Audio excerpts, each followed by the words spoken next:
His lips pressed softly against my forehead. A kiss not of fire, but of quiet yearning, a gentle remembrance of all we had lost together. His hand stayed a moment longer than expected, warm and trembling, as he carefully tucked a loose strand of my hair behind my ear. In that silent pause, the space between us felt as heavy as an entire lifetime. When my mother, Sophia, passed away, it was as if the ground beneath our feet had shifted ever so slightly, just enough to tip our world out of alignment. The silence that followed wasn't simply the absence of her voice or laughter. It was a thick, suffocating presence that settled into every corner of the house like an unyielding fog. It seeped into the walls, soaked into the floorboards, clung to the curtains. Even the air felt harder to breathe. I still remember that first morning after the funeral. I was standing alone in the kitchen, the very place where she would hum softly while brewing her favorite tea. The delicate china cups with tiny blue forget-me-nots still sat neatly beside the sink, as though waiting for her to come back and wrap her hands around them.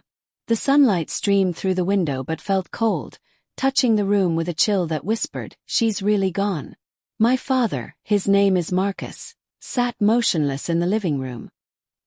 He hadn't changed out of the clothes he wore to the service.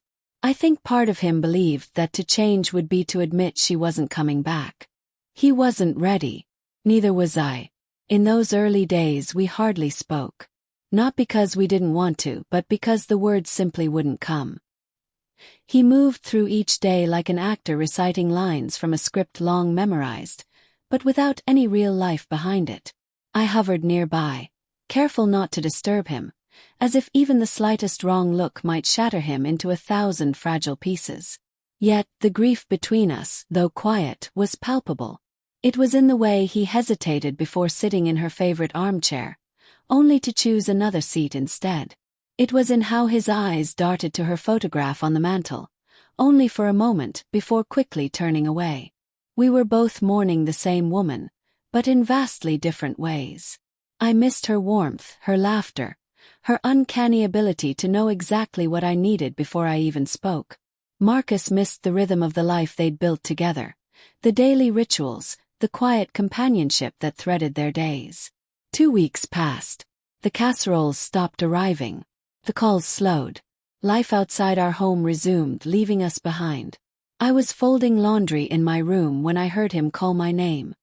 His voice was soft, measured, almost fragile. Something about that vulnerability made me freeze. I found him sitting on the edge of his bed, cradling a small wooden box. I recognized it instantly. Inside were Sophia's most treasured keepsakes. Her jade bracelet, worn smooth by time and memory. A photograph of the three of us from a summer trip to the mountains. And a letter she had once written to him, folded so many times its edges were frayed. He didn't meet my eyes. He just traced the bracelet's curve repeatedly with his thumb, like it was a mantra.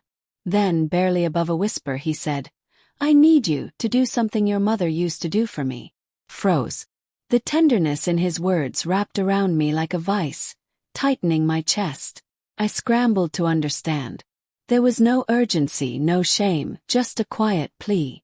Something deeply human, painfully raw. I said nothing, sitting beside him, listening to his breathing, watching how his hands held onto that piece of the past. After what felt like forever, he finally looked at me. His eyes were misty but steady. "You remind me of her." He paused. "Not just in how you look, though yes, there's that too. It's the way you listen. Care. Patience. Quiet strength. It's all there." His voice wasn't asking. It was reaching, like a hand searching blindly in the dark for something familiar. I stayed silent, letting the stillness envelop us.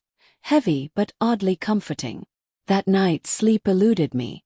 I lay awake, staring at the ceiling, watching shadows dance in the faint street lamp glow. His words echoed not because they frightened me, but because they revealed a loneliness in him I'd never seen before. A loneliness so profound it made me realize he wasn't trying to replace her. He was holding on to her in the only way he knew, through me. The next morning before he woke, I found myself in the kitchen reaching for her favorite teacup. I didn't think. Just moved. 2 spoonfuls of sugar, a pinch of cardamom, a dash of milk added just before boiling, exactly how she used to make it. I poured the tea gently and placed the cup before him at the table, wordless. He looked at the cup, then at me. His eyes softened, tired but alive in a way I hadn't seen since the funeral. He took a sip, closed his eyes briefly, and nodded faintly. Something flickered in his expression. Gentleness, memory. Not peace but the ghost of it.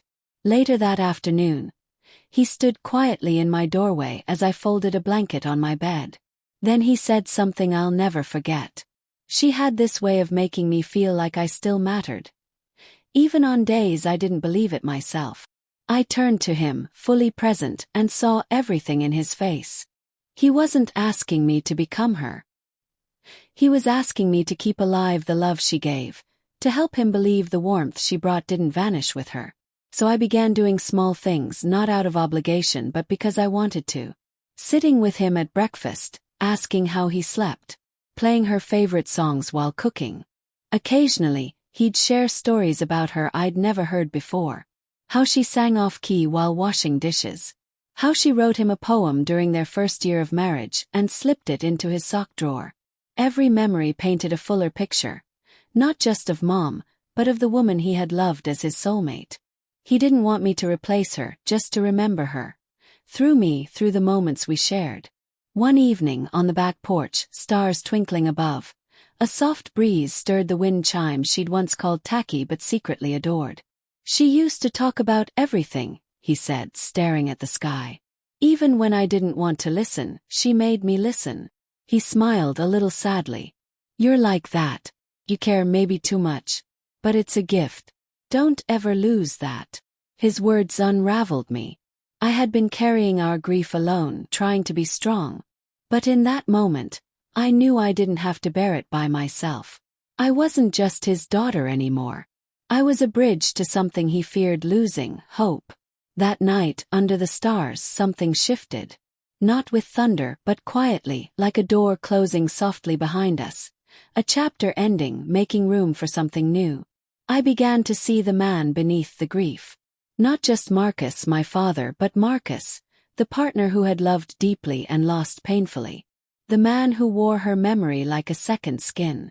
And slowly, gently, he began to see me, not just as his daughter, but as the last living connection to the woman he loved most. In the weeks that followed, subtle changes wove themselves into our days. The house that had been silent began to breathe again. He started coming to the kitchen more often, chopping vegetables alongside me or just sitting at the table watching me cook. His presence no longer felt heavy, but steady and grounding. When we spoke, it wasn't only about the past. Sometimes it was about small things we had both neglected. The overgrown garden, the leaking faucet. Cooking dinner together became our quiet ritual. I'd handle the spices. He'd chop the garlic. One evening, while stirring curry, he stepped behind me and gently reached for the salt. Our hands brushed, a soft, fleeting touch that lingered between us, warm and unspoken. "You've learned to cook better than your mother," he said with a low smile. I laughed quietly, nudging him gently. "She'd haunt you for saying that." He chuckled, a sound I hadn't heard since before the funeral. It wrapped around me like a long-missed song. After dinner, we sat side by side in the living room, watching old home videos. Mom's voice filled the space, soft and familiar, like wind chimes on a summer afternoon. There was a clip of her birthday, dancing barefoot in the living room, wearing a ridiculous paper crown we made for her. She looked radiant, silly, alive. Marcus leaned forward, elbows on his knees, watching her closely. His hand reached toward the screen for a moment, an instinct, but fell back to his side. He whispered, "She would have loved this, seeing you here, keeping things going." I didn't say anything, just placed my hand over his. That night, I reflected on how grief changes people. Not always in obvious ways. Sometimes it makes them quieter. Sometimes it binds them to the past. And sometimes it opens unexpected doors. One rainy afternoon, while dusting his study bookshelf, I found a box tucked behind a row of novels. Inside were dozens of letters, all in her handwriting. Some addressed to Marcus, others never sent. Pages filled with thoughts, confessions, dreams she had kept hidden. Reading them felt like stepping into her private world. I hadn't meant to read them all, but I couldn't stop. She wrote about love, how it changes, how it deepens quietly. She wrote about me too.